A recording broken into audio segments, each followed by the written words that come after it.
Well, happy High Holy Horror Day, I guess. High Holy Horror. Yeah. 'Tis the day of the monsters and the monstrosities and whatnot. Anybody trick or treat last night? Anybody get any fun stuff? Did kids do that last night? I don't know, because I wasn't home, and also I'm not a trick or treater person, and also I live on a hill, so no self-respecting child is climbing up the hill to get to my house for a fucking like Twizzler or something, whatever I would pass out. We don't ever get trick or treaters, so I have no idea. And again, I'm not at that age either. So, and our granddaughter's not at that age yet. Yeah. So I don't know. But she will be. Yeah. She will be. So are you gonna do like the whole like stroller thing where you get out? I'm sure we will. Absolutely. Yeah. The kids like that's one. I wonder if kids trick or treat much anymore. Like surely they do. Yeah, they do. In my neighborhood. Yeah. People come in from out of town to trick or treat in my neighborhood. That's how trick or treating has changed. It used to be you walked your neighborhood. Yeah. Now people drive to the sweet neighborhoods. Are y'all passing neighborhoods out? Where people have like the real candy. I was gonna say y'all passing out full size candy bars over there. What you got? Like what's happening? Matt just turns off the lights and doesn't answer the door. Turns on the sprinklers. Yeah, comes out with his house egg. sets the sprinklers on 30-minute intervals. So like, wow, free eggs. He's on the roof with like a slingshot and like Water walnuts, balloons. sniping kids. Yeah, so I feel like I'm having a good day. I woke up this morning to my smoke alarm chirping. Oh no! Oh, that's always fun. And I have 5 smoke alarms and 2 CO2 sensors in my house. So yeah, you have 7 opportunities to get it right. Yeah. It only took me 5. Oh, nice. So I feel like it's usually the very last one. So I feel like I'm having a good day just by that. You can never pinpoint the chirp. Like you would think it's like it's coming from one spot. You never can pinpoint the chirp. Well, I've got a couple of spots in my house where there's 2 fairly close in the same hallway. Yeah. That's murder. It's brutal, yeah. I always just got to pick one, take the battery out, and then just wait to see if it keeps making noise. I don't wait to see if I'm going to pick the right one because that's not going to happen. Yeah. I'm just like, I'll just dissect this one and see if the other one still screams. I've honestly gotten to the point because none of mine are hardwired. My house is old enough that they're not hardwired into the house. So I just take them all down, replace all the batteries at once. When one starts chirping, I just change them all up. So I got to go buy a 10-pack of 9-volt batteries. See, mine are hardwired in, and instead of the actual thing beeping, it beeps down at the little button pad outside the door. That's not fair. Yeah, so you can't. Well, no. Go fuck yourself. Here's the thing: you can't actually track it down, and when it beeps, it says like smoke alarm 3 is out of. Where the fuck is smoke alarm 3? It doesn't tell you where it's at. So then you have no actual beeping from any area. I'm sorry, but I'm not. You should be labeling your smoke alarms. This is your fault. Craig and I can't help our situation. We're victims. You've done this to yourself. No, Roger has done this to me. None of this was my plan. Ours are all labeled. I have no idea why. The landlord wrote in red Sharpie on all of them a number. I'm like, did you think we were going to walk out of the house with these $5 smoke alarms? That's a strange. Hey, at least your landlord's putting them up, man. Like stuff that nobody cares about, but we fought tooth and nail to get it put into landlord-tenant law last legislative session to make landlords actually just supply a smoke alarm in their house. I would have been happy if my landlord out. had actually fixed the hole in my wall when water was running down the inside of my wall. Yeah, right. Well, although nothing is as terrifying as landlord-tenant law, we're not here to talk about legislation or that fun stuff. We're here to talk about comics, and it is Halloween Day while we were recording this, so we hope everybody got your spook on this weekend. It was fun times. Hope you enjoyed yourself. Went to a few parties, hung out with friends, got to do whatever you wanted to do. And, listening to a podcast this morning because this is episode 201 of the Southern Fried Geekery podcast. And as usual, I am Caleb Alexander McKenzie. Matt Trogdon. And I'm Craig Lance. And Craig is back with us. Did you have a good vacay, bro? I did. It was good. Yeah. Sweetness. Some days you just have to take a week off. Oh, no, dude, I get it. So hopefully you had a good week, got some rest, got to do some fun stuff. None of that happened, but I did get a Sunday morning off. So nice. Tends to be the way. But we are back, and we missed you. We missed you for our 200th episode. Yeah. Well, it worked out that happened to be the week I wasn't here, but I knew you guys could hold it down without me. We did, and we gave the fine folks who are listening to this at home a little sneak peek. Let them know that 200 episodes is cool and all, but that's not really the special one. That 208 is the special episode because that makes 4 years of us doing this little thing. And it was good time. So we've got a few episodes left to plan some type of shenanigans. Which is probably going to hit right in the middle of finals for me. Yeah, we probably won't do anything for that either. So we're going to talk about it a lot between now and then. It's okay to dream. That's how you know you're alive. You don't actually have to make the dreams come true. The problem is we are 3 adults with very busy lives. So sometimes I have a hard time just getting the books read for the show. Yeah, the struggle is in fact real, but. As much of a struggle as it is fun. And we try to do this because we enjoy it. Hopefully you guys enjoy it as well. If you like our little podcast, we want you to do us a favor and tell a friend, get some new folks listening to this. If you download us on Apple podcast or whatever they use, hit the little like button, give us a rating. If you listen to us on YouTube, do the same thing, subscribe and tell your friends. If you want more of this, and if you want to know what's going on in the nerd world, you can always join our little Facebook group. We're Southern Fried Geekery on there. You can, or is it Meta now or whatever. Zuckerberg's trying to pretend like he doesn't have a hand in the downfall of society. Did you say Murder World?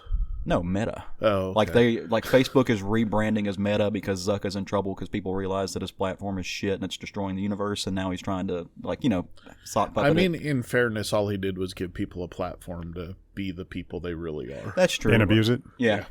Well, but yeah, I mean, to a point. The algorithms are bullshit. Like so when you know it's doing damage. Like I don't know why, but that statement really is funny to me. You know what? The algorithms are bullshit. The nerd in me knows that. Yeah. When you know your thing is doing damage and you don't do anything about it, but whatever. But I'm a hypocrite because I still use it, so it is what it is. Or you can also go check out our stuff on Instagram and Twitter. We're at SFG Podcast on both of those. And if you want to fire off an email, maybe you want to let me know about the Zuck. Right? If you are away from social media, as all sane people should be, send us an email. As one of 3 of us are, fire us off an email at southernfriedgeekery@gmail.com.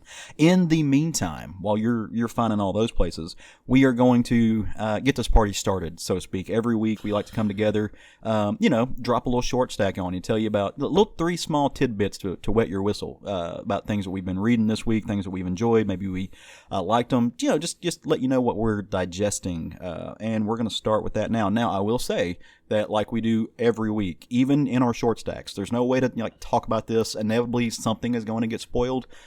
We don't really do that in our short stacks, but if you listen on to the show when we break out our roundtable and stuff, we're definitely going to spoil some things.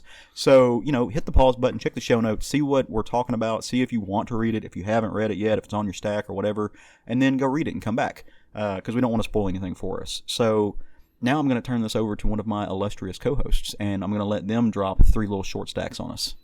I'll go first. The first book I'm going to talk about is one that Matt's already talked about on the show, and that is the Dune graphic novel, book 1.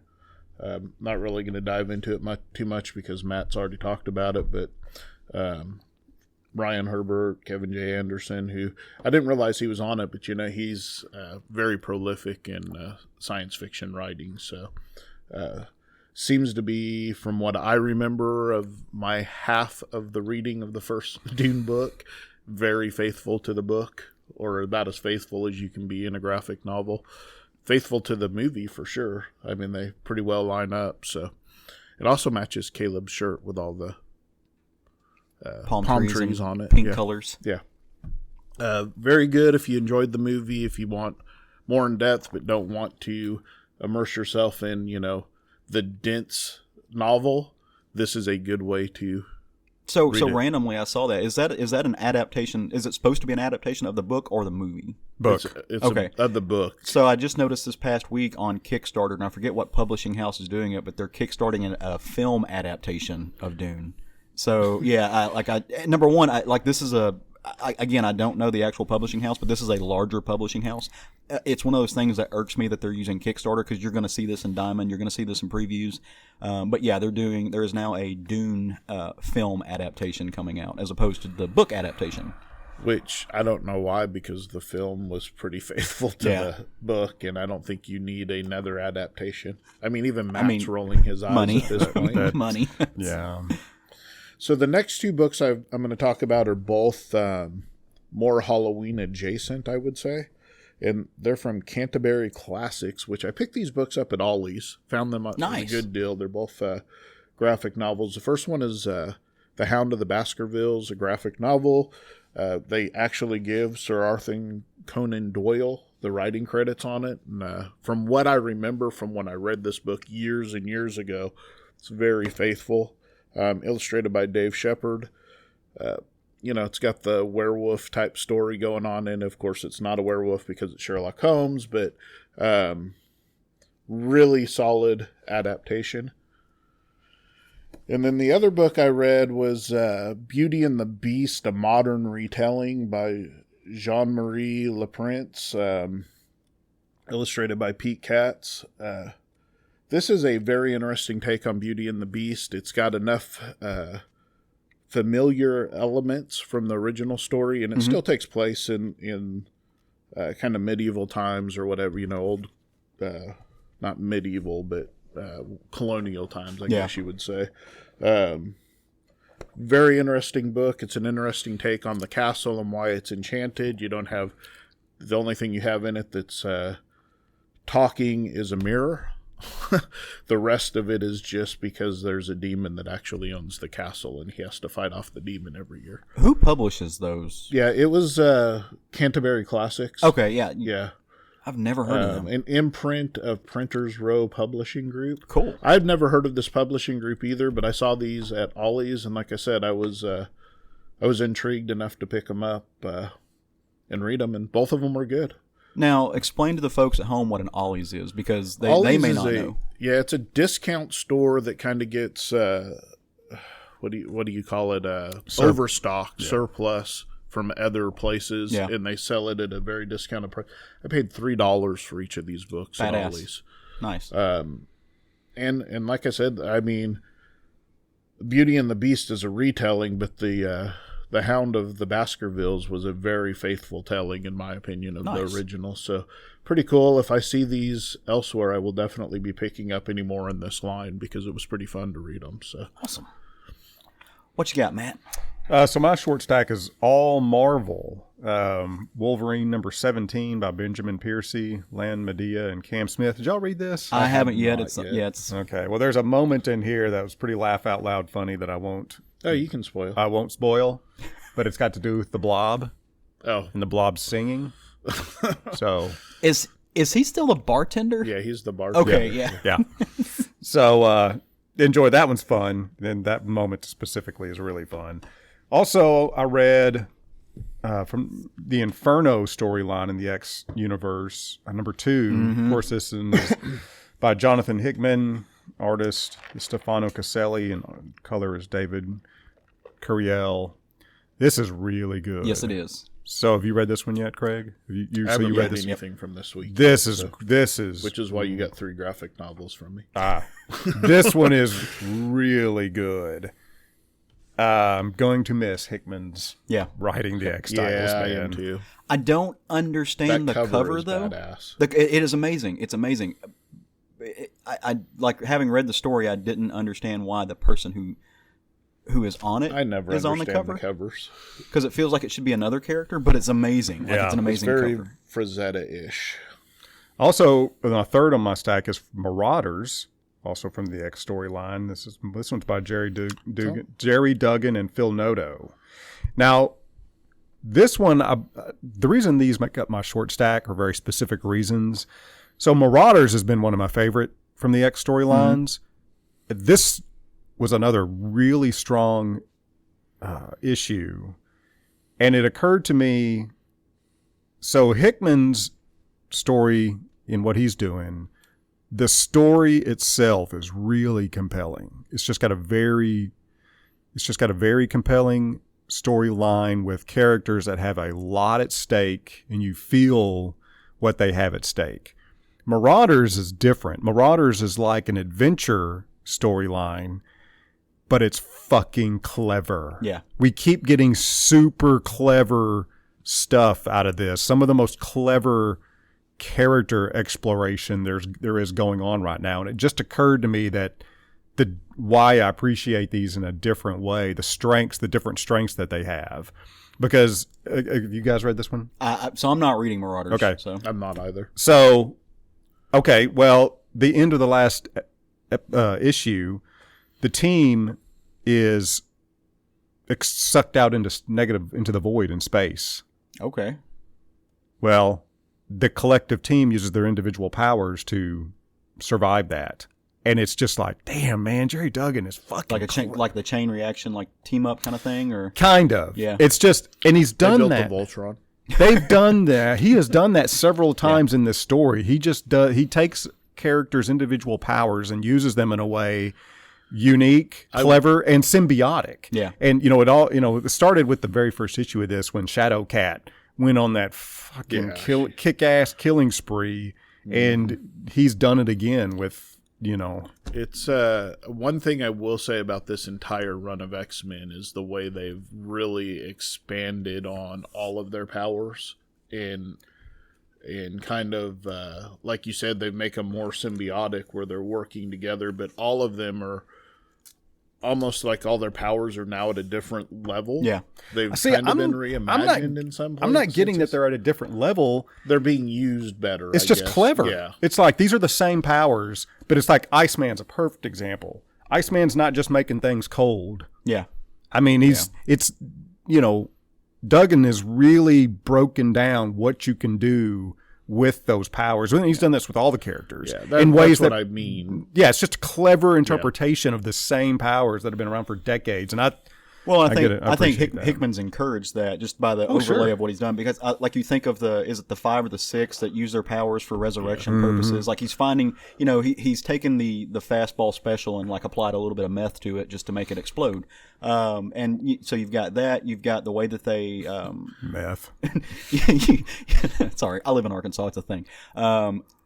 The way that they I forget that terraformed Mars, the way that they're teaming up and everything. So he's just like seeded this and encouraged all the writers across the board to use these team up specials in a way different way than we've ever seen before, and it's phenomenal. Yeah, it's well, I mean, crazy. Duggan's a great writer of his own merits, but then you put him in this universe that was created, and he's doing fantastic stuff with it. Apparently, loving it. And I don't, like I said, I'm not reading this particular one, but his X-Men first fight you were talking about, that's when she killed the dude with the pillow, right? She phased it out and then rephased it inside of him. Oh, I don't remember that specific moment, but she's doing a lot of that phasing. Ultimate pillow fight champion. Yeah. Oh yeah, she phases 2 guys together with a gun. I remember that. I mean, it's amazing. It's so good, and she has a great fight scene in this. He's using Shadowcat line. It's great stuff, man. I love seeing that character, and I love that she's on the council. Like, there's a scene from Inferno. Yeah, that second one, she's just like no, and like the look on her face, she is suffering no fools. She's just not. Yeah. How about that new member on the council? I loved it, man. Yeah. Got me giddy to see what that's and so that, like you said, the difference between like Duggan as a writer and Hickman as a writer.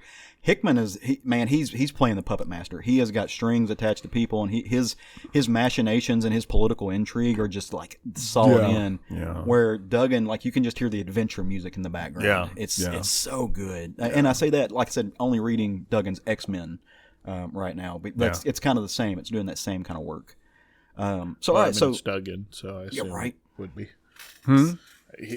Duggan's writing the X-Men, so it's the same work. Yeah, I mean, it's one of my favorite Deadpool writers too. So just incredibly good. So my short stack. Since we're on the Marvel train, I'll start with that. I got one book from the House of Ideas. It is Thor number 18. I absolutely loved this book. It came out of I won't say it came out of nowhere, but it was a little bit of surprise. Of course, this is Donnie Cates writing it, doing a great job with some guest artists, Pascal Ferry and Bob Quinn. Matt Wilson on the colors. So if you've been keeping up with Thor the Thunder God, you know that he's been having some troubles. He's the king of Asgard now. Mjolnir is not doing exactly what he wants it to do, and he thinks it's, hey, because I'm not the hero anymore, I'm the king, and so it's not acting the way it should. So he seeks out some advice and some help from an old friend that might not be who you would expect, and that is none other than Throg, the Thor frog, who is a badass in his own right, and as he's explaining these things to Throg just kind of already knows, and he's just like, yeah, bro, like I've already like got this situation handled, and he has put together his own team, this own little animal type of Avengers, and you should go read that to find out who all is in that book and who's going to be making up this team. It is hilarious. I cannot wait. I cannot wait to read more of this. Second is it's a new book. Thematically appropriate for a day of Halloween, and it spins out of one of my favorite series right now. And this is a book from Image Comics called Nita Hall's Nightmare Blog. This is by the creative team of Rodney Barnes and Jason Sean Alexander, with a little help from Patrick Reynolds and Lewis NCT.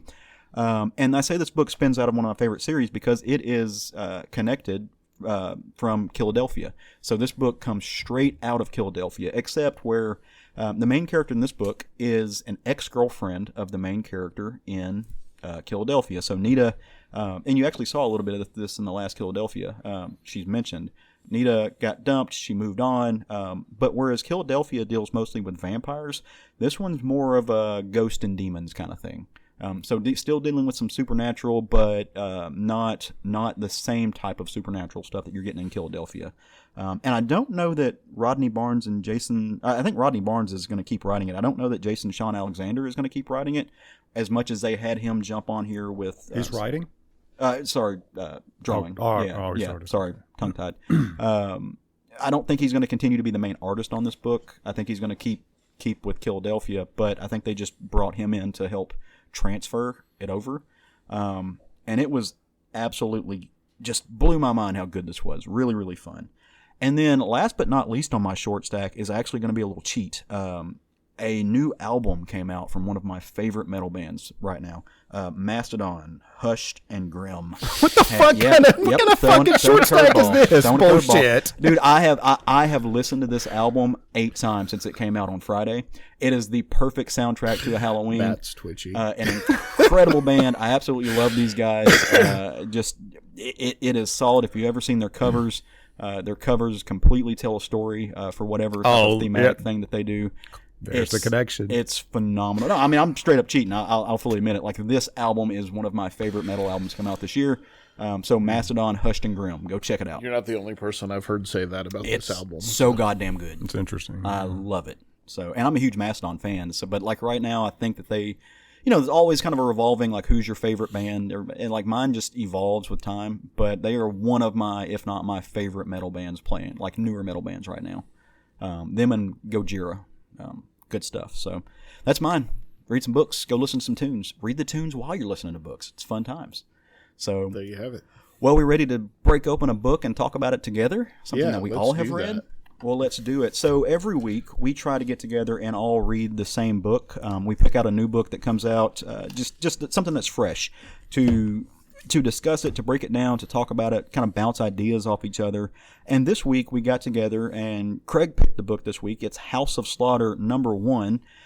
It spins out, this kind of like the book I was talking about earlier. This spins out of another book that is absolutely crushing it as far as the fan loves goes, the just how well it's doing, and that's Something Is Killing the Children. I know a lot of y'all are fans of that book.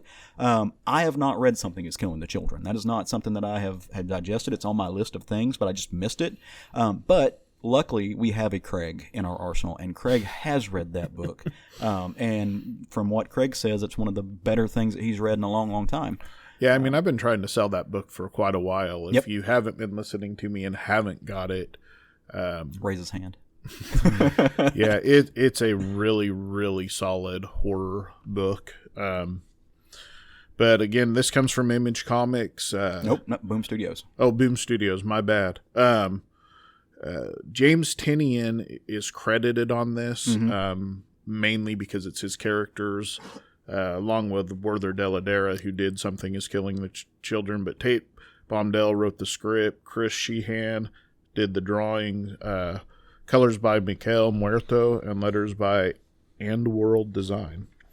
So you guys probably felt like you were missing a little context in this book, would be my guess. I did. The context. I didn't really get it. Yeah, so I didn't realize that. I probably wouldn't have suggested this book based on that, because I figured it would be its own story being a spinoff. And it is. It's based off of a side character from the other story.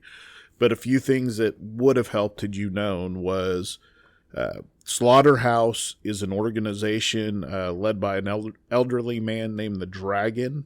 Their purpose is to hunt, kill, destroy, and remove any real-world references to any monsters, basically eradicate them out of keeping them mythological, basically, so people don't know that they really exist.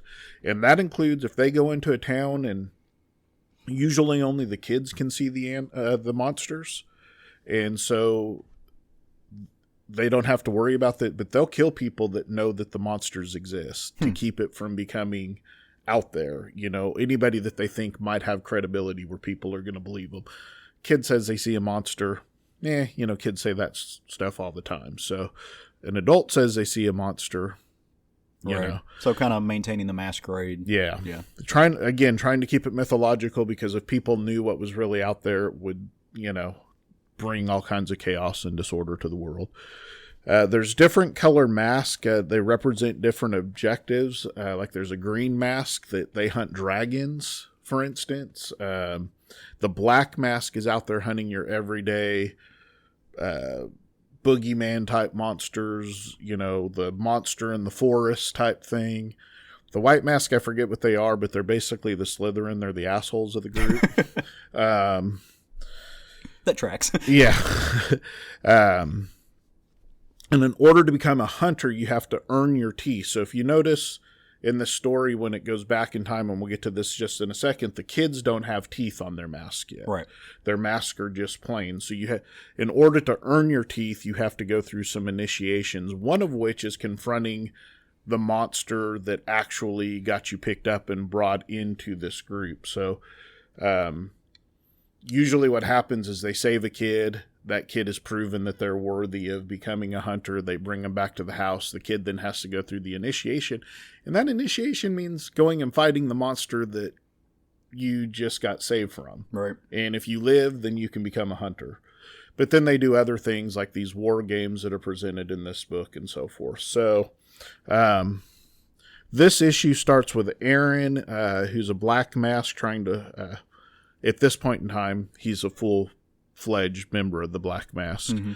And he's out hunting for a monster in the woods. He sees some markings on the tree that take him back in time 15 years before, when he still hasn't earned his teeth. In one of the initiations that he has to go through, he's in this war game, and he's fighting these white mask initiates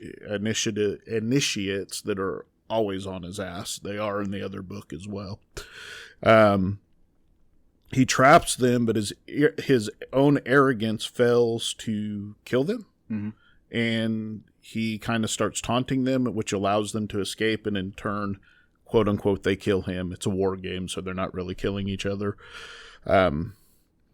Later, Aaron is told that he must accept a new roommate, one that is a white mask, because, well, the white mask have lots of initiates, and the black mask have two. Aaron and Erica, who's the girl from the other book, the protagonist from the other book. That's Erica Slaughter? Yeah, Erica Slaughter. Yeah. Well, they're all named Slaughter once they move into the house.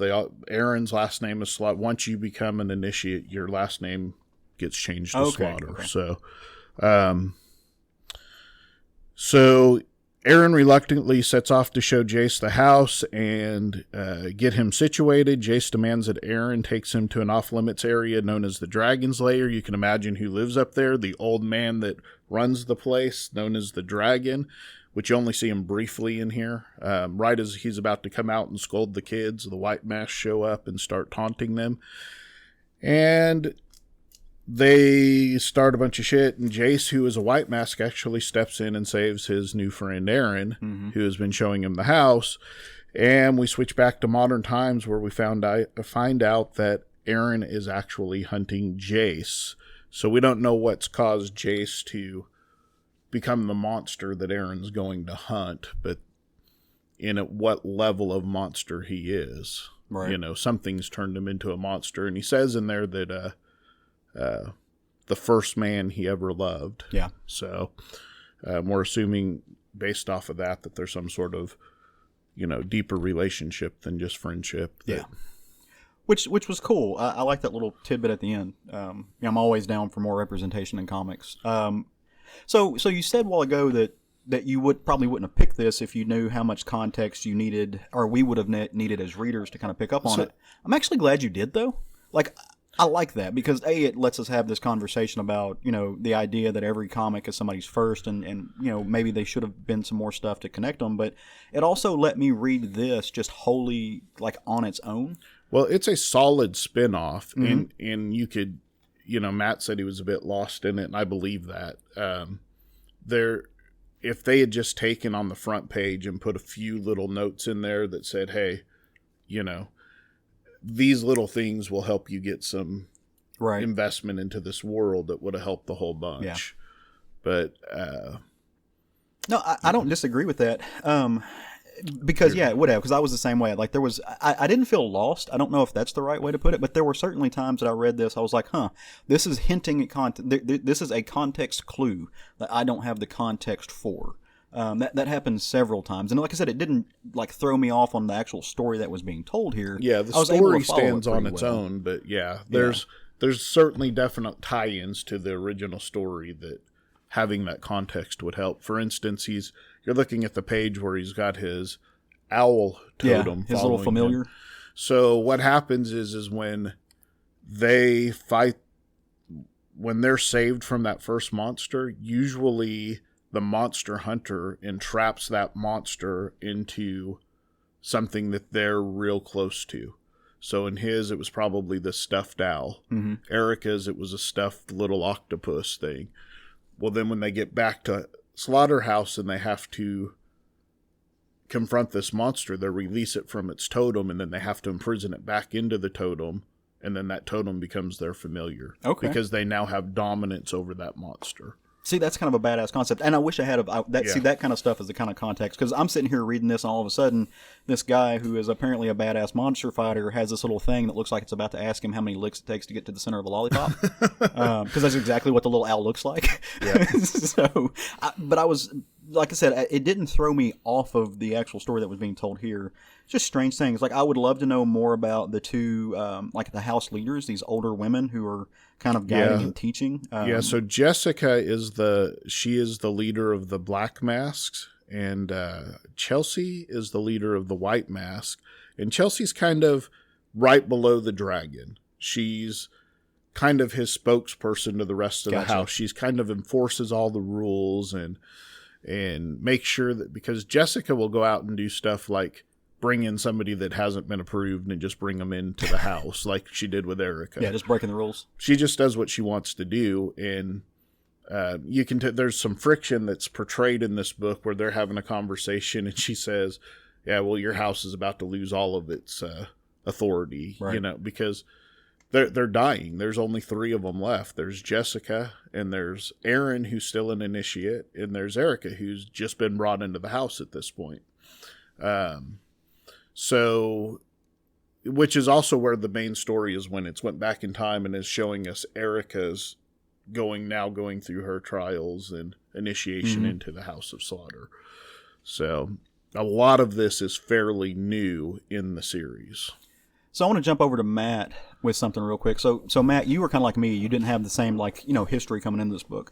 Whenever I see something that talks about, in this book you have the white masks and the black masks, that automatically puts me in the mind, for better or worse, think about these old like Western tropes of like black hats and white hats. Mm-hmm. And so I automatically went there in my brain, but that's not really what these characters are doing. That you don't have a white hat being a good guy. In fact, it's kind of the opposite. The white hats are not particularly bad guys, but they're, like Craig said, they're assholes.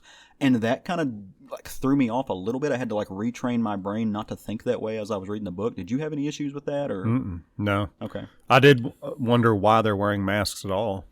Yeah, it's because when they're out in the world, they don't want people to know their true identities, but they are also supposed to wear them when they're in the house around each other. When they're in their own area, the mansion's broken up into areas based on the different masks. Mm-hmm. When you're in your area, your own personal rooms, your own sitting rooms, you can have your mask off. When you leave and you go out to the common areas, you have to wear your mask.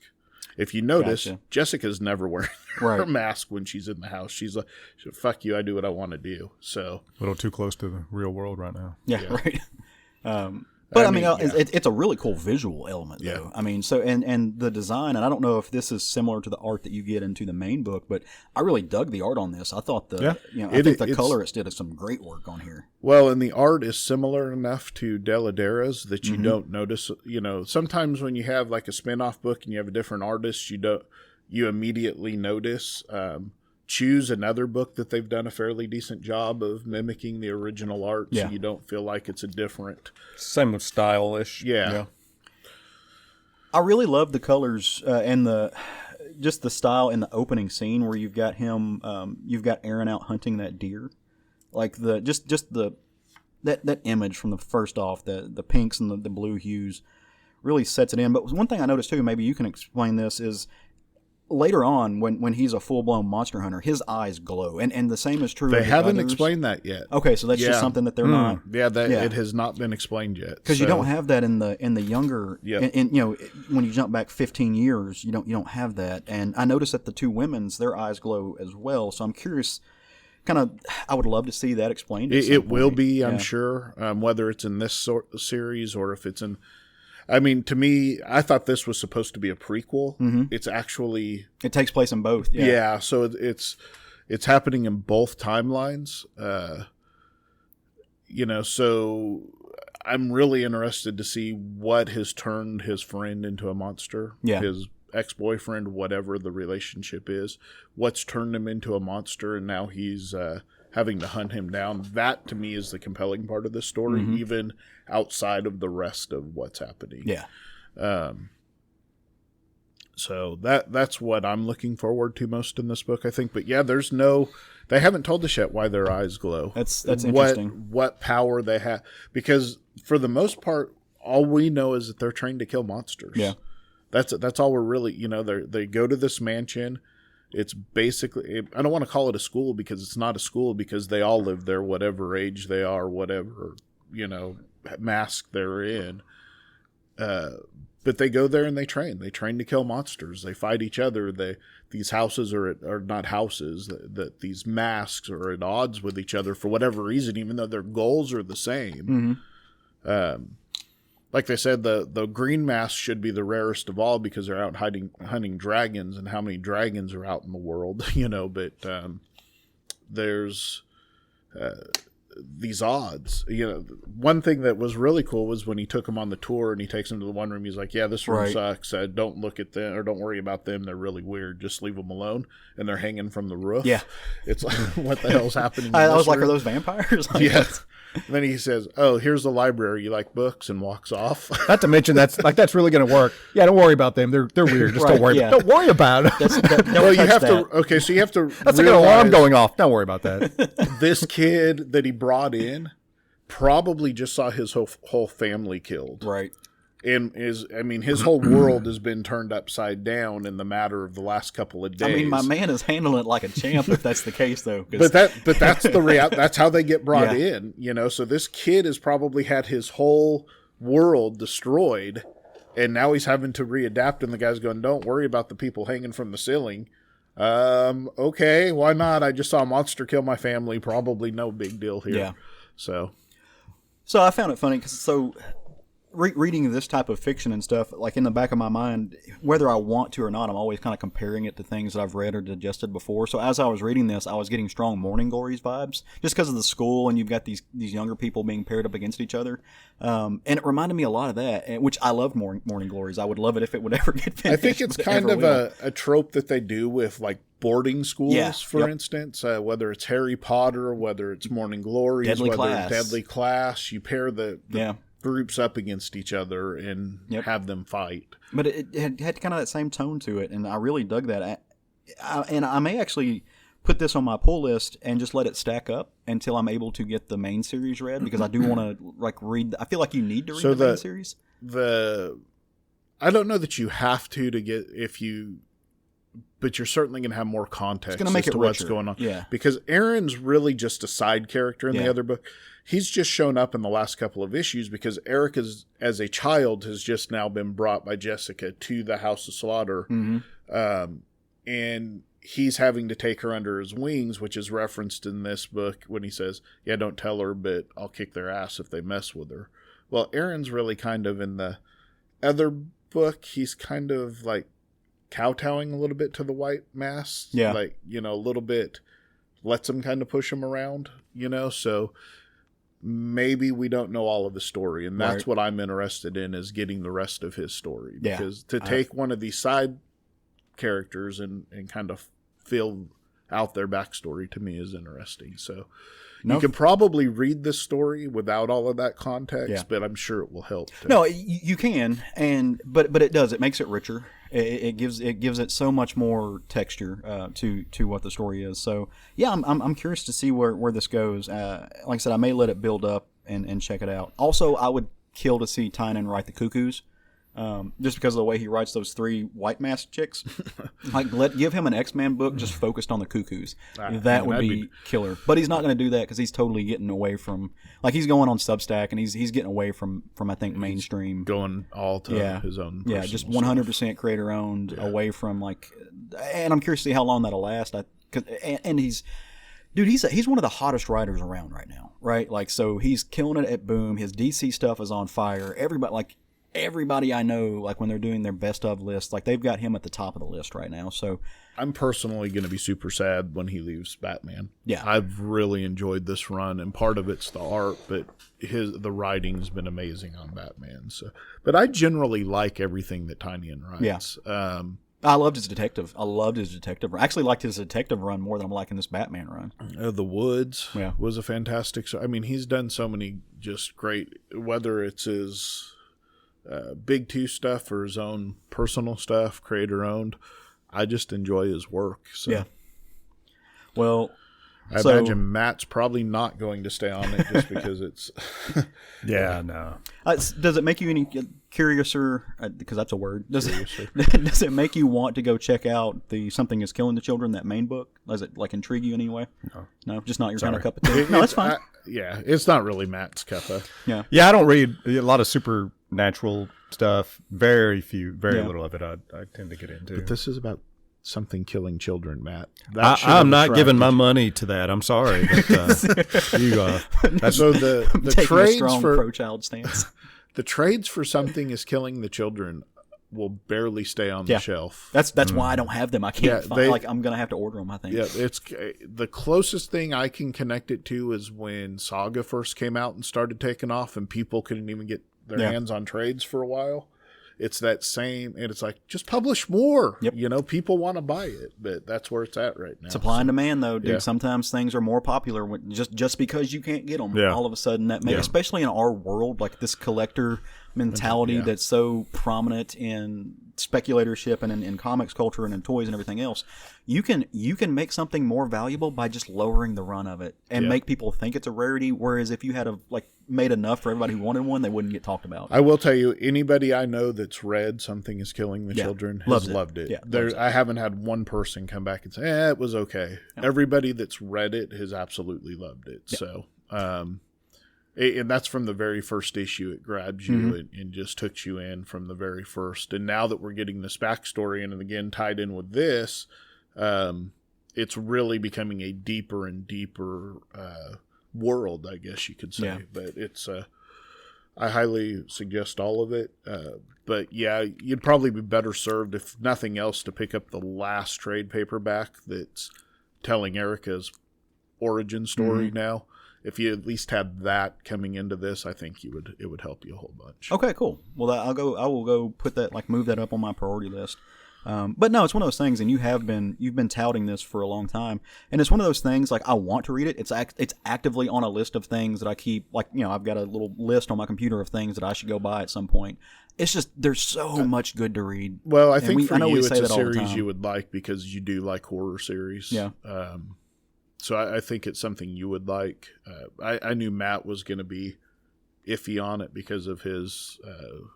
it's just something he doesn't like, as he said. It's just not something that interests him generally for reading purposes. I dug If it. they had spice in it, he might. Oh my God, that would change everything. Cinnamon flavored spice. Well, speaking of the spice, I feel like we've all seen it now, right? We want to take a brief interlude. So Matt and I touched on it a little bit last episode, but now that the three of us are all together on the table, we've got time. Why not? I adored Dune. I thought it was fantastic. We saw it at the IMAX here in Little Rock, which, by the way, has incredibly an amazing screen, shitty seats. I hated those seats. Yeah, the seats. Yeah, they're not good. I feel like at the mall, the Regal at the mall. Yeah. The screen is almost the same as the IMAX screen, and Okay. you get more comfortable seats. So I don't ever feel like I have a need to go see it in IMAX. Well, and it's interesting, IMAX doesn't have the overall appeal that it used to because movie theaters altogether have really upped their game in the They'll past have 10 the RPX screen. Yeah, in the or past 10 whatever. years. So IMAX is not there's not a as definite difference as there used to be with IMAX. Yeah. Well, and It's it used to be that they only allowed like an hour and a half movies, so they would have special cuts of movies where they cut them down to show them in IMAX and so forth. But yeah, So, I mean, I can't make a comparison because I haven't seen it on a non-IMAX screen, but I will say that my experience was not made any better just because it was an IMAX screen. Like, I think I would have been happier sitting in just a nice, relaxing, comfortable, fluffy chair that the normal theater we go to has. Or, and it was going to be better than sitting on my couch and watching it.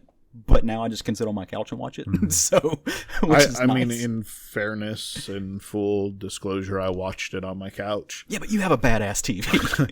I enjoyed the shit out of this movie. The worst part of this movie to me was the ending. Yeah. And that's not because it ended, Because you wanted more. because I was ready for the second half. And so I immediately got on my phone and I'm oh shit, it hasn't even been green lit No, yet. it has. Now it has, Yeah. but at that point in time, it okay. hadn't. And I'm like, well, God damn it. What if we don't get the second part? Now I'm going to be mad. That's the genius of the ending is it left you wanting that second part a lot. Yeah. So he was smart in ending it that way and creating that demand. I watched it for the third time yesterday, and man, I fucking love the soundtrack in this movie. It's so good. It's incredible, and it really. Well, it's Hans Zimmer, so you shouldn't expect anything less. But this is like Hans Zimmer, like with a plus. Well, and I found out since then he is a lifelong Dune fan. Yeah. He turned down another movie to do the soundtrack for That's this. awesome. nice. He invented his own instruments to make this soundtrack.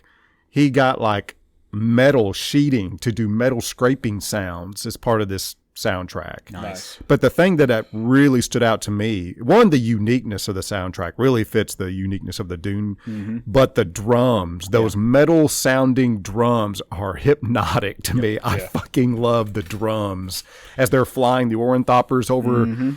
Oh man, I just love the soundtrack. So there's the character design and the costumes to me were absolutely amazing. Yeah. And I've read, like I said, the first half of the book, but even going, referring to you, Matt, in this is that you've talked about how he didn't really describe a lot of this stuff. It's left to your imagination. But to me, these designs, I don't know how, but they felt spot on to me. Like, they felt like they belonged in this world. Yeah. The thing about Dune, when you read the book, what you get an overall feeling of is weird. Yeah. Dune is weird. And there's a lot of stuff that's not in the movie to really drive home that feeling of strangeness, because they, if they really put a lot of this imagery in the movie, it begs explanation because like there's so much weird stuff. We were talking about this. I was talking about this with Bill the other night. They don't include things, I was talking about it with Steve the other night. They don't include things like the navigators and stuff like that. And I don't know if that was in the first half of the book or not, but like stuff like that is just kind of purposely left out. But I actually like that it is, because it's going to give you something that you haven't seen before in the second half. Yeah. And they don't really explain so you have two characters, one on the good side, one on the quote-unquote bad side. Like, they can see the future, their eyes like gloss over white and everything. You don't really know what those are. They don't see the future. Okay. Those are the Mentats. Okay. And they're human computers. Okay, I knew something was happening, because when they do that, they're like calculating.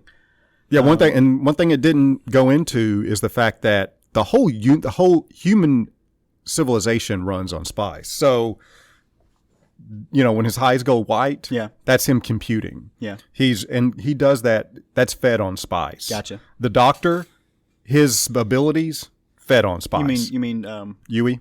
Yeah. I mean, everybody Or Mr. Sinister. Everybody that has a special talent that is brought out from years of breeding, and your specific training is cranked up to 11 on spice.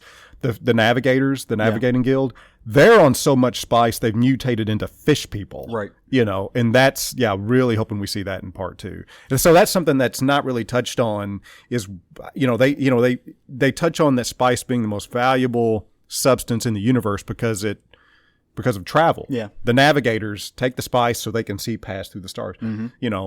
Arguably maybe the most valuable part of use of spice, but it's used in everything because computers are outlawed. Artificial intelligence is outlawed. So there are no, if you noticed, you didn't see anybody typing. There's no typing. There's nobody sitting in front of a screen. There's none of that allowed. There's no robots. There's no androids. None of that's allowed.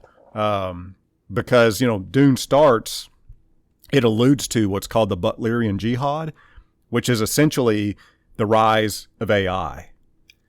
So Dune takes... that's what the prequels are going to be about? I mean, that television show? Well, no, the television show is supposed to be about the Bene Gesserit. Oh, okay. Which I'm excited about. Yeah, if it happens, Jesus Christ. But, so that's why there's no robots. There's no AI. Everything is low tech. But it didn't really explain that. There's a lot that they touch on that they don't explain. Well, they don't talk about the fact that the Bene Gesserits are able to decide what sex their child is going to be. Well, they touch on it. Yeah, but they don't outright explain it. They just, like in the movie, she just said, you were supposed to give us a girl, you gave us a boy. Yeah. As if it was the decision. And that brief one-liner, like there's so much of this movie, like you said, the context that they don't talk about. What I loved about this movie, and it's what I think a lot of people don't like about it, is the movie doesn't suffer any fools. It doesn't dumb it down. Yeah, the movie is not going to hold your hand. The movie does not give you time to check your Facebook while it's playing. It does not give you time to go to the kitchen, take a piss. You have to pay attention. You're taking a piss in your kitchen? It's Arkansas. Man. There was a comma. There was an unspoken comma there. Sometimes there's a hot plate in there. I had to like think about what you're saying. To go to your kitchen, comma, or take a piss. You have to pay attention because there is so much context that is delivered in one single line, and I think that's what a lot of people who watch this, because I've seen some people, including some friends of ours, who have said, "Man, it just felt like it was beautifully shot, but the story just wasn't there. The story was soulless." I'm like, the story I don't know. was there. It was there. I think it was absolutely there. Well, I think what they're referring to is they wanted to see more character development out of Paul, who is supposed to be the quote-unquote, well, he's a protagonist. I'm not going to call him the hero. I think they wanted to see that, but that's literally where the story's at this point.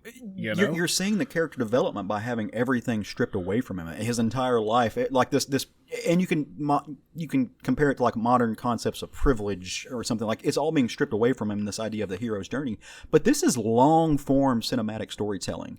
This is not 1.5 hours of movie where you're going to get a complete and total arc. This was designed to be a link in a chain.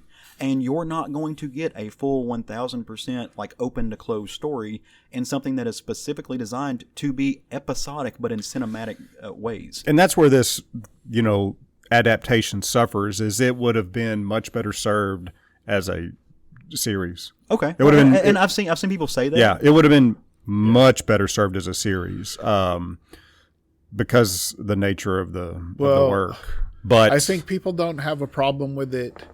They didn't have a problem when you took the last Harry Potter book and split it into 2 movies and it just ends because they knew the next one was coming, when it was going to be out.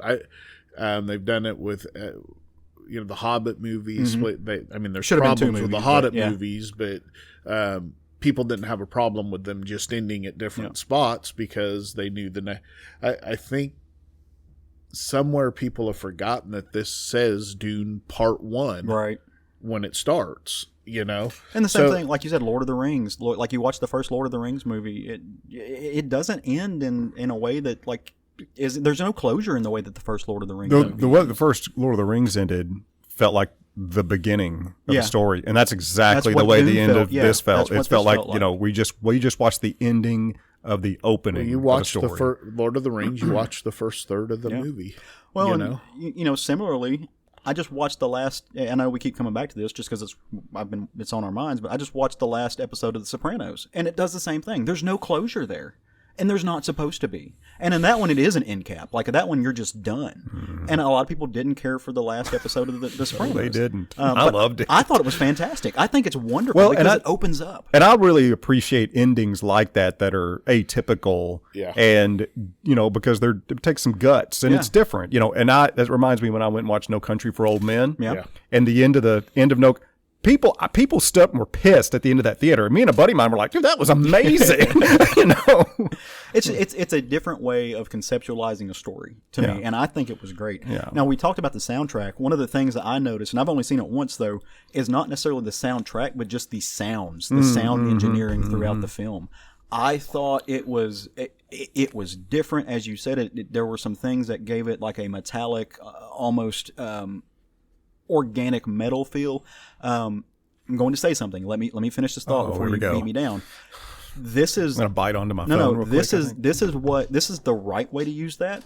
There are similar sounds that, for example, Michael Bay will use in his Transformers movies that he uses the wrong way. Right? Like there is a similarity in what the sound is. He abuses it. And he just dumbs it down. He waters it down, and he makes it just larger than life. It's garbage, kind of, which I don't like Michael Bay's movies, period. But like he uses it in a different way.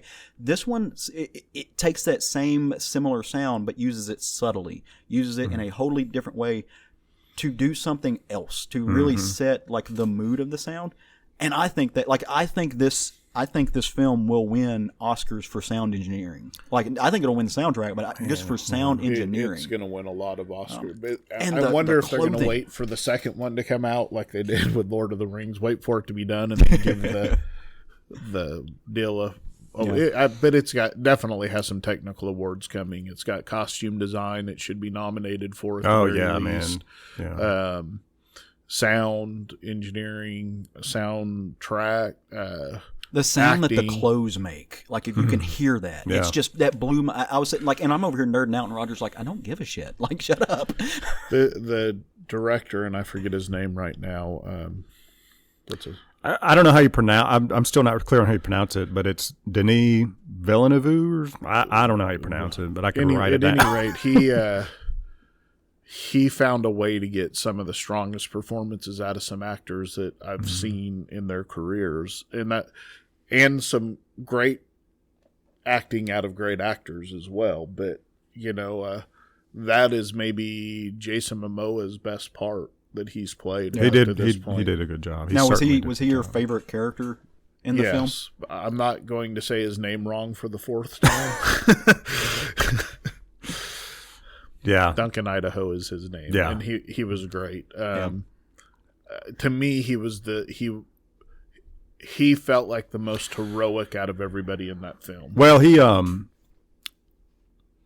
there's one scene where I'm like, I wonder what people unfamiliar with the book think of this, where when the Harkonnens actually attack Arakeen, in the scene where there's 6 Harkonnen soldiers standing around Ornthopper, he kills 3 of them. The other 3 just back away. Duncan Idaho has a universe. Yeah, he's renowned. He's renowned with the universe for being one of the most fiercest fighters there are and a brilliant military mind. So, whenever they just back off, that's because, they just watched him dispatch 3 guys easily, but he's known throughout the universe, as part of the House Atreides and they give you that, literally they give you that information in a one-liner. That's in a one-off comment, because you don't have that at first. When he first shows up and Paul runs up and hugs him, you don't know who he is. He's just a friend. He's a fighter guy. But about the middle of the film, they give you that information, and it's in a one-off comment, and you learn that everybody knows who this dude is. Yeah, him and Gurney Halleck. Yeah, those two are like the most brilliant military minds in the universe. They have that reputation. So I really like that touch. The casting was wonderful in this movie. Yeah. That's why in the Dune storybook, Duncan Idaho is cloned and recloned for thousands of years by different groups in the universe to utilize his military mind. It's really something. Now, Matt, did you have a favorite character just in the film adaptation that you've seen? Yeah, Stilgar. Okay. I love the character of Stilgar in the book, and the fact that Javier Bardem plays him. I love Javier Bardem. So I was over the moon with that casting, and I can't wait because in the book, Stilgar becomes the most diehard believer and follower of Paul Atreides. Yeah, he is an excellent example of how dangerous a diehard follower will be, because Stilgar is, he's a leader among the Fremen, which means he is a dangerous man. But he's and Javier Bardem plays him very well. He's not bombastic. He's understated in his, but when he speaks, he's deadly. Yeah. Like you just need to hear his voice. You're like, oh. Yeah, he doesn't project himself, but he is so when he becomes a diehard follower of Paul's, that is a beast at his side. So I love the character of Stilgar.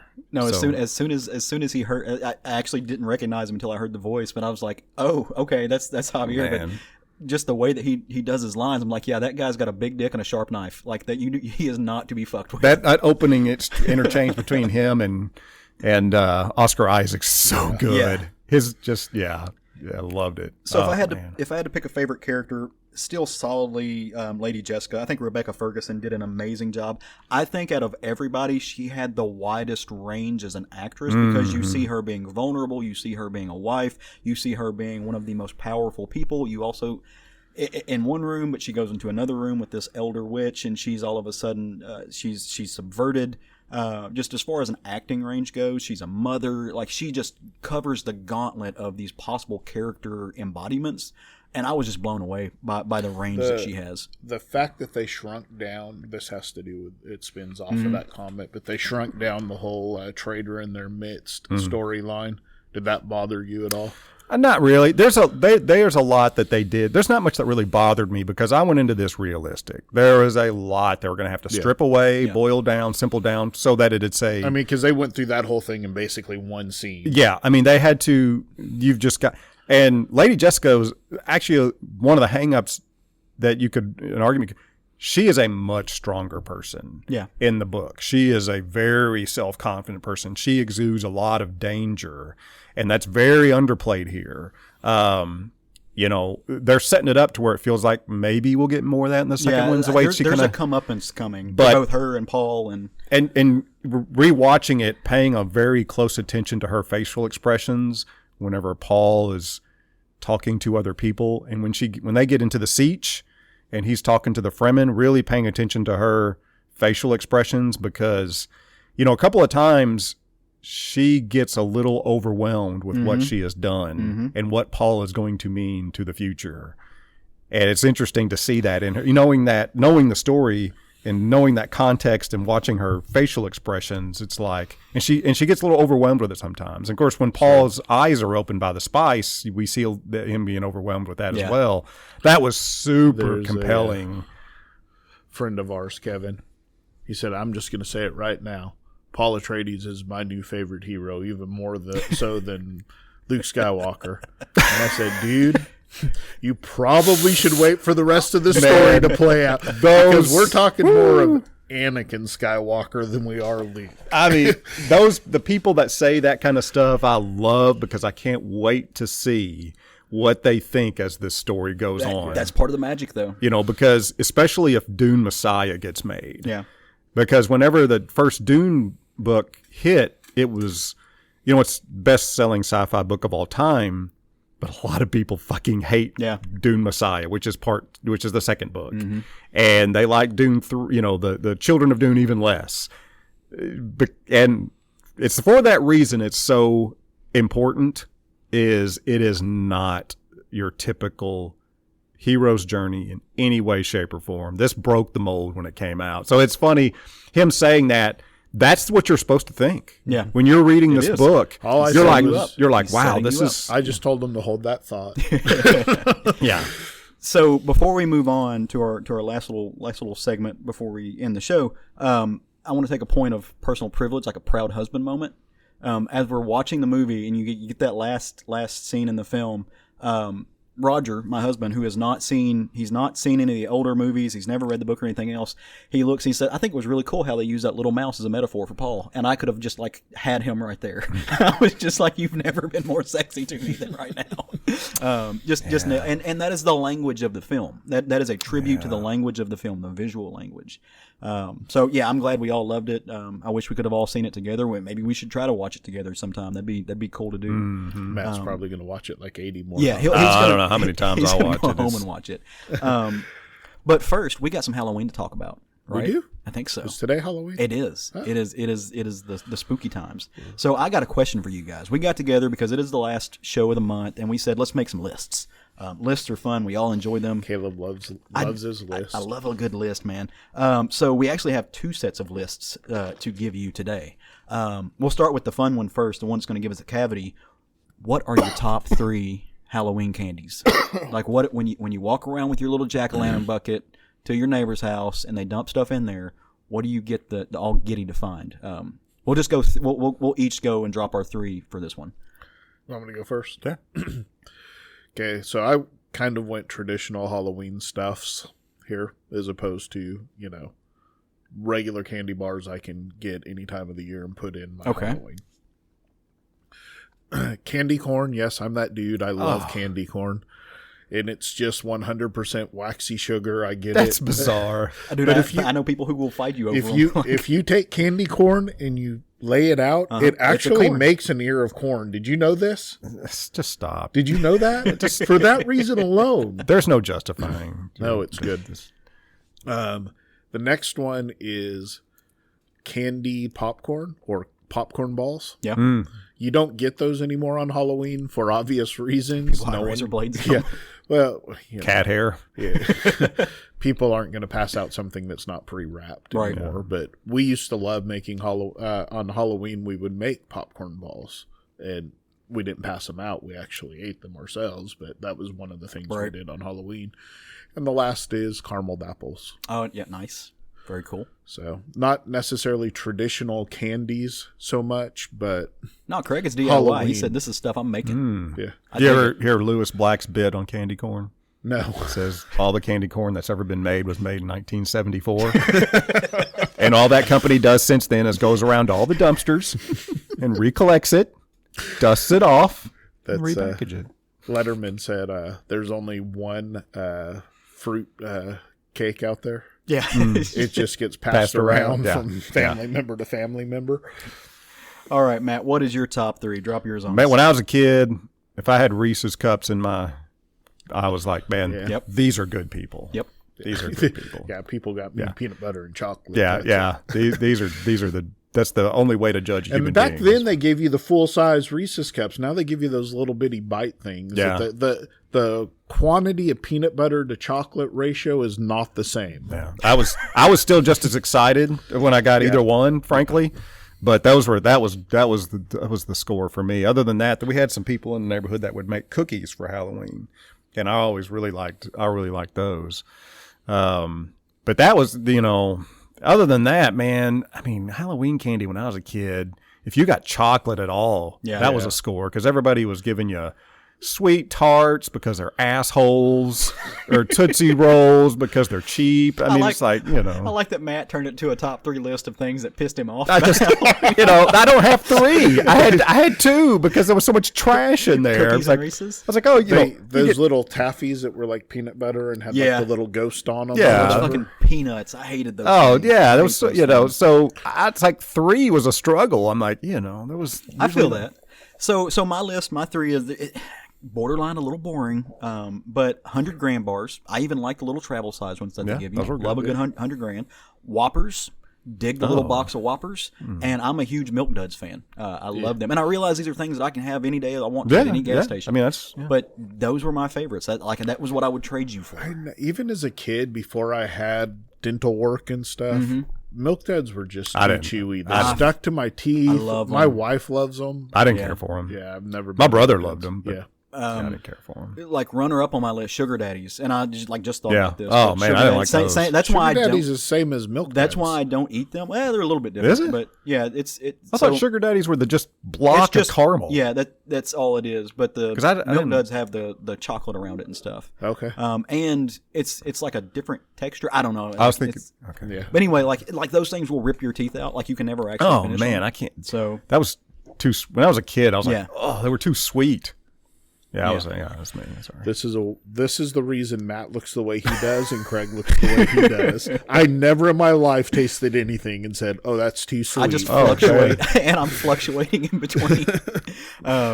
All right, so fun stuff. Now on to the main list and the really Halloweeny type of list, the spooky list. There are a lot of people, a lot of characters in comics that go bump in the night that are just pure evil, that are the big nasties. That when you read them, you're like, oh shit, yeah, that's not only a terrible person, but it's actually legitimately kind of frightful.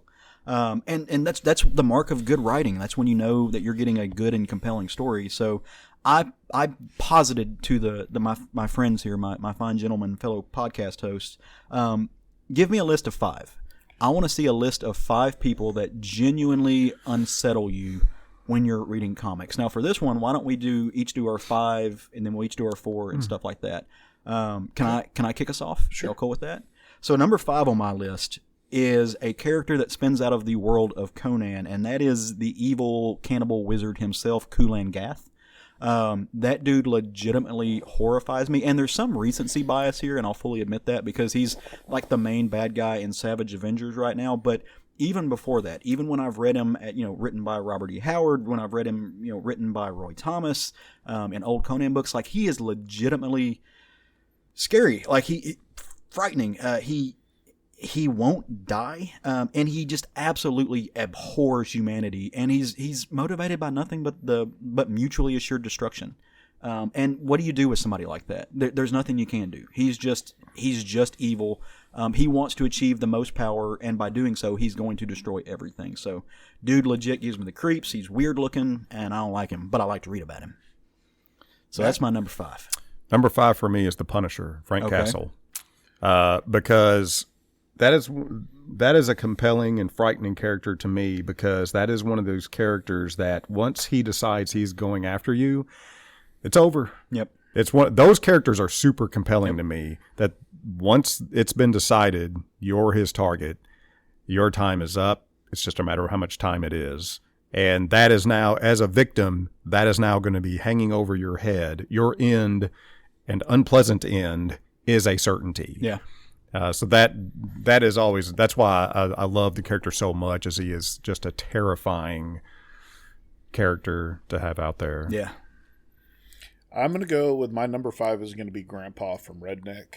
Okay. Yeah. Donnie Cates, Yeah. Lysandra Theron, and D. Cuniff. Grandpa's generally seen as an ally to the protagonist in this story, but he is a dude that will kill anybody and everybody to keep himself in existence. Anybody that threatens his existence, it doesn't matter if he sired them, if they're direct descendants of him, he doesn't care. He will take you out. And he sits there in his little wheelchair acting like all old, innocent, elderly vampire man, and then he becomes Elderly, innocent?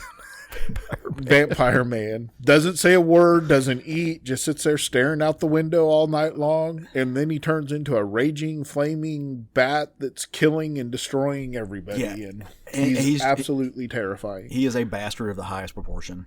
Yeah, co-sign that. So good picks. All right, number 4s. My number 4 is the second cannibal on my list. Lots of cannibalism. Didn't realize that. Don't know why. But this is Kevin from Sin City. He has no moral center. He has no personhood about him. There's no reasoning with him. He feels no pain. He's silent. He's deadly. Even in the book, there's no real fulfillment to anybody when he's finally just, other than to Marv when he disfigures him. But that's the only type of closure anybody gets from his end. But he had a sweet voice when he sang. So we're told. It is one of, like, the image of him where all you see is his eyes lit up, and he's got like the Charlie Brown shirt. It's one of the most striking panels in comics, especially by Frank Miller. It just gives me the creeps anytime I see it, and even the way he's portrayed in the film, like it's kind of terrifying. Very unsettling, yeah. Number 4 for me is Marvel's Sabretooth, Victor Creed. Okay. And it's because he's unpredictable. He is a savage as you can get, and he sees absolutely no value in human life. Yeah. That's why he calls people meat. And it is a super compelling and highly dangerous criminal to have out there, and that kind of villain is super compelling to me because of the savagery and it's not a matter of him picking out people that he's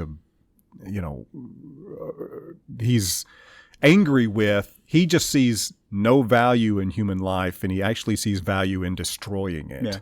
Yeah. So that kind of uncontrollable savagery is very compelling to me, which is why I was so upset that he very quickly went away in the X storyline. But appropriately, yeah, because he's so savage. He's so savage.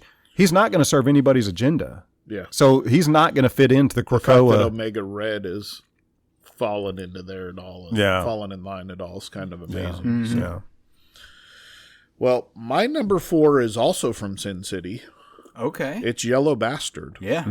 And this guy, he has a thing for young girls, and he does not get turned on until they start screaming. Then he rapes and kills them. Mm-hmm. And, of course, we know that when John Hardigan catches him and saves Nancy, he rips his penis off. And when he gets it reattached using Daddy's money, he becomes Yellow Bastard because of the medicine from the reattachment Was procedure. It Rourke? Yeah, it's Rourke's son. It's the senators, not the cardinals. Yeah. Yeah. All right. My number... It's just creepy. I think I told you about the panel discussion where somebody asked Art Spiegelman what he thought about the Sin City movie. His response, too much castration for me. That's amazing. My number 3 is actually the first woman on our list. And that is Hester Beck from Harrow County by Cullen Bunn and Tyler Crook. Figured she'd be on your list. She's a force of nature. And she's also a force of mythology, if that makes sense. She is a witch born out of a father's grief. And in that, she is able to create demons. She gives birth to all these haints and all the horrors that end up plaguing the people of Harrow County. And they turn against her and they kill her, which is a mistake. Like, it's a very big mistake. But she won't die in the sense of she continues, even though she's not there in body, she continues to haunt and to make these people live in fear until she actually is re-embodied later in the story. She's gruesome. Again, she actually is a character that I would argue does have a moral center, but her moral center is rooted in the pain that was delivered to her. And therefore she's going to reflect it back on anyone and everyone. And in her death and in her conceptualization, she actually gives birth to both, like, the yin and yang of things, like Emmy and Emmy's evil counterpart. It splits. And so that's why I'm saying she does have a moral birth, because these are both parts of her that, that Cullen and Tyler embody and deliver a really, really amazing and heartfelt story. So she's just, she has no, she's pure pain, and that is a scary character to me. So that's my number 3. It's hard for me to go number 3. Number 2 is tough, but I'm going to say DC's Bane. Bane on the list because he essentially has Batman's intellect without the moral compass.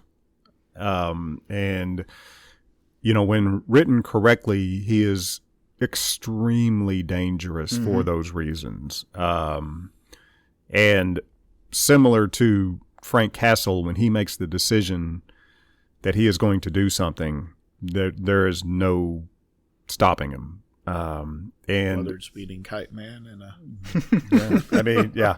So the danger of essentially having an evil Batman out there, and what he's capable of, I've always found immensely compelling. And he's so, and his number one motivation is to beat Batman and to prove that he's superior to Batman. To break him. That's always been a super compelling villain motivation. so See that? my number 3 is also a Batman villain. It's a different one, but it's Professor Pig. Okay. As somebody said, this is what would happen if Rob Zombie created a Batman villain. This is a man that he captures people and he sews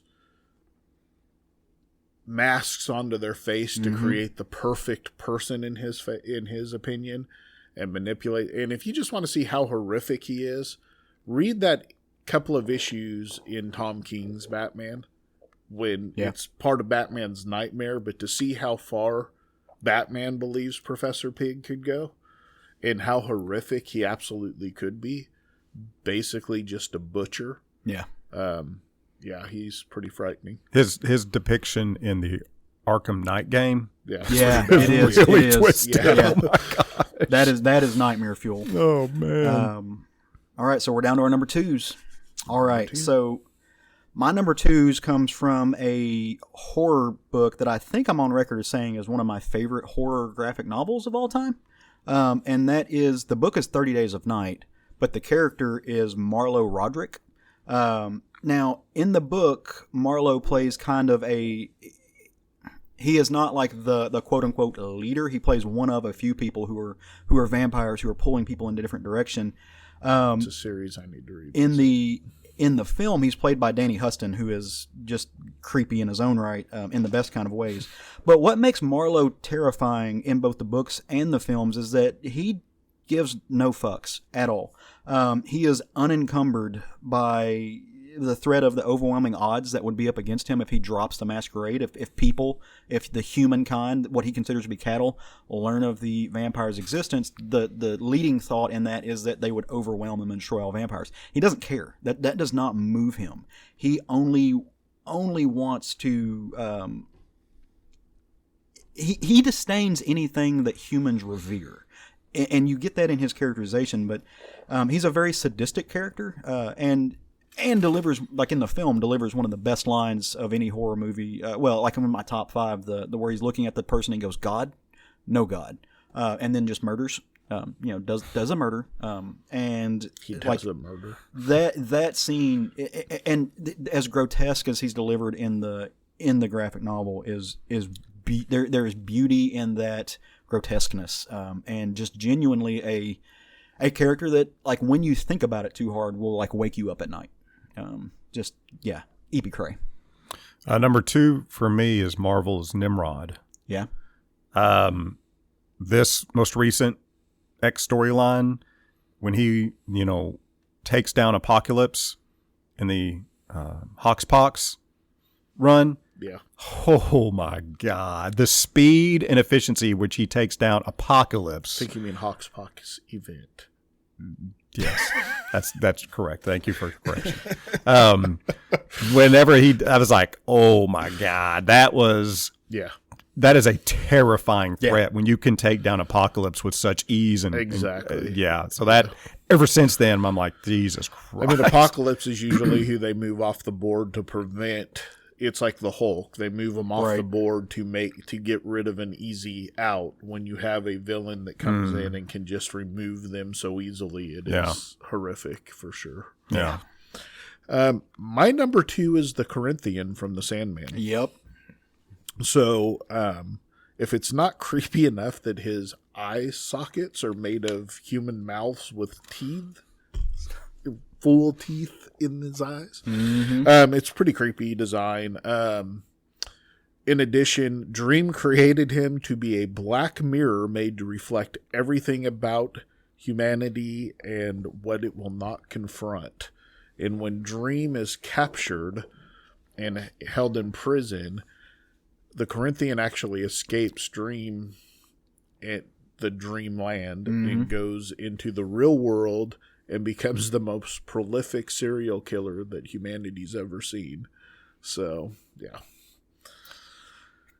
Sad that I didn't put that on my list. Like, because I didn't think about that. I'm like, God damn it, that's the right answer. The design is what, if nothing, because he's always well dressed, Yeah. and then he's got his shades on, and he pulls down his shades, and you see those eye sockets that are teeth gnawing at you. He's definitely a bastard. Then he got unmade and remade in a better version of himself, where he's not a serial killer. Well, that's a good little happy ending ish. No, just kidding. All right, number ones. This is it. So mine. And I should caveat, like, you know, as we grow, these things will probably change. We read new things and stuff like that. But currently, right now, one of the most terrifying people in comics, one of the scariest characters, for me, is Jason Woodrue, the Floronic Man. Most notably, as he's delivered in Alan Moore, Stephen Bissett, and John Totalbaum's Swamp Thing.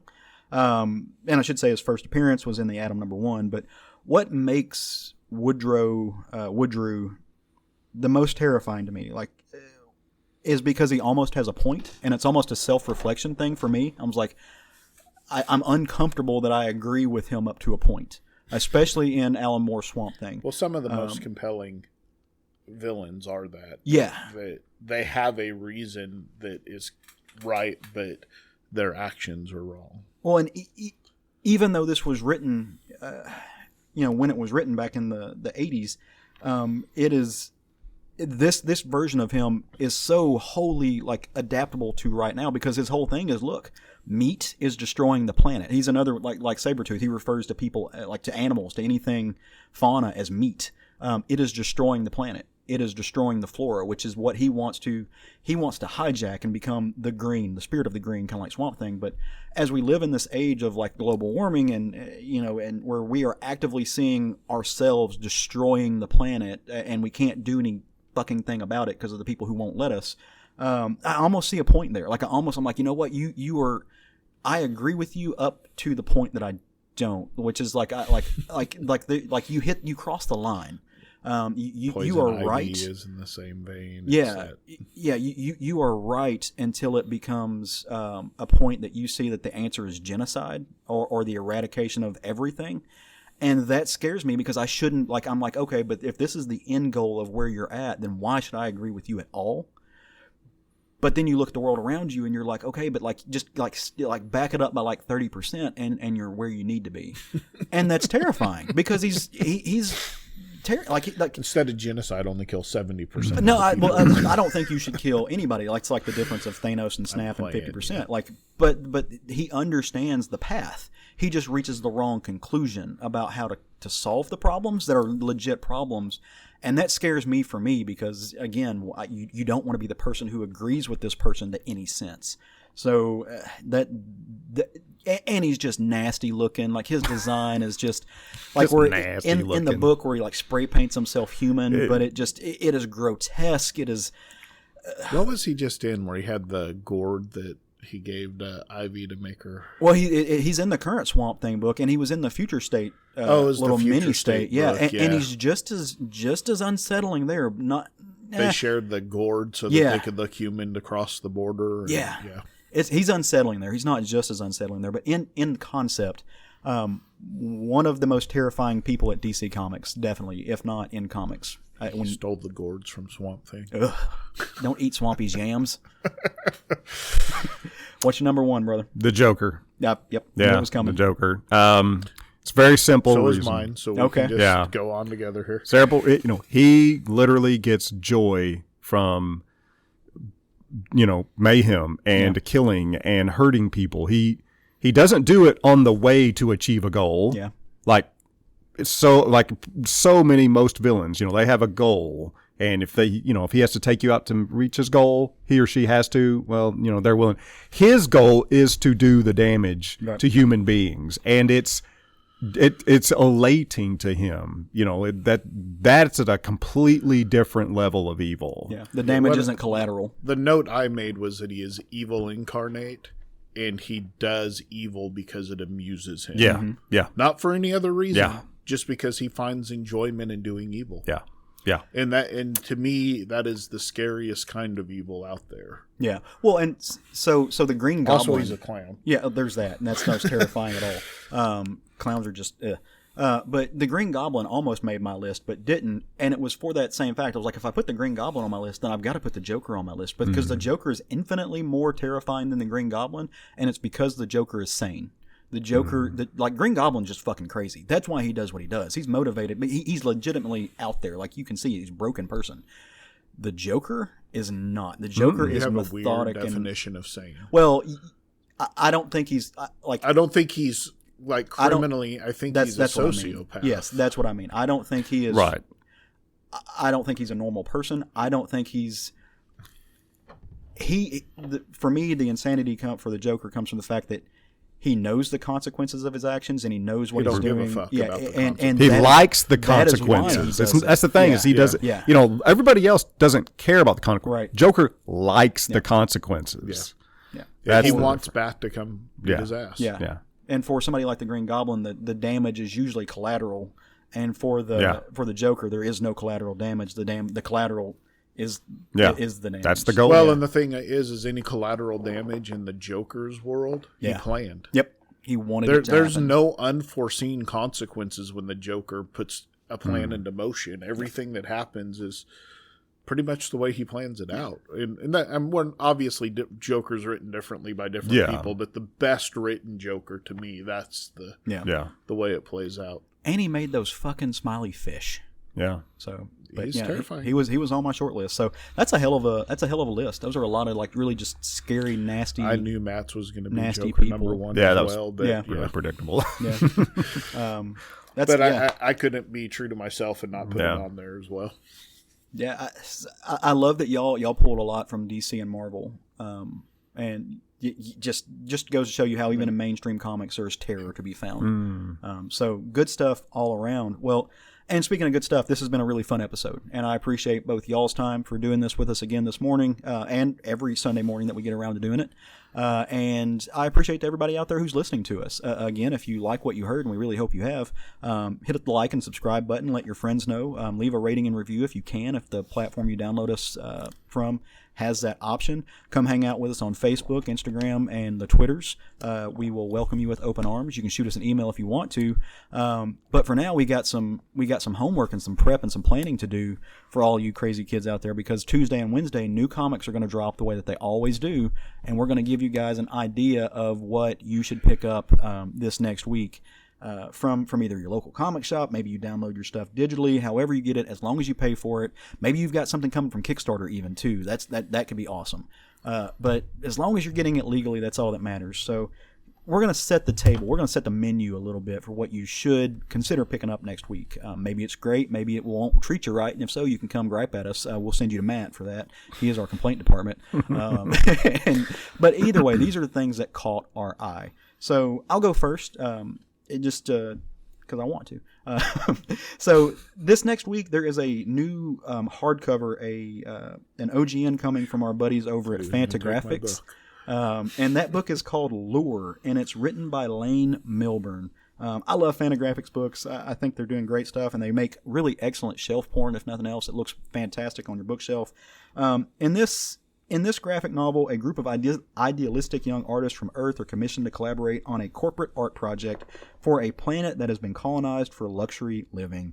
The world's elite used the ocean planet of Lure as a luxury vacation hub for a decade, but when climate change threatens Earth's long-term habitability, many of those who can afford it move to Lure for good.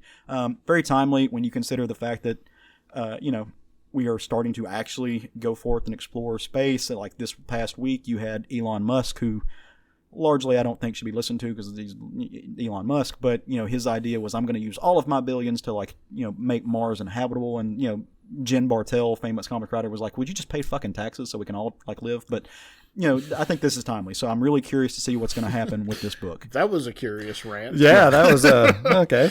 But go check out Lore from Fantagraphics. It's one you should be reading. What you got, Matt? So, yeah, Follow that. Yeah, okay, so unrelated to any of those things. This caught my attention. This is from AWA Knighted. The creative team on this specifically caught my attention. Greg Hurwitz, Mark Teixeira. Okay. I mean, I can't remember the last time I saw a Mark Teixeira piece of work. I mean, he was huge Oh, he was in the past. Ghost Rider. I mean, Yeah.